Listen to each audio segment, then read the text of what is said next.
So we've managed to get the end of the flat wire through all the way from here.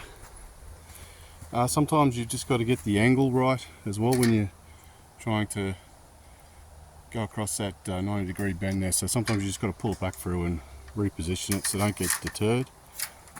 But now that we've got it through, you can feed this cable, this rope, I beg your pardon, through this hole here. This is where we want the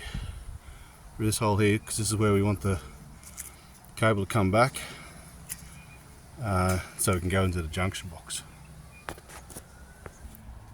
I find using electrical tape to tape the end of your rope on the end of the wire to be a good way to make sure it doesn't come loose. Voila, our rope is now on the side that we want to tie it onto the electrical cable. Remember to put the grommet over the cable so that you can place it in there to help seal it up and tidy it up before you pull the cable back through.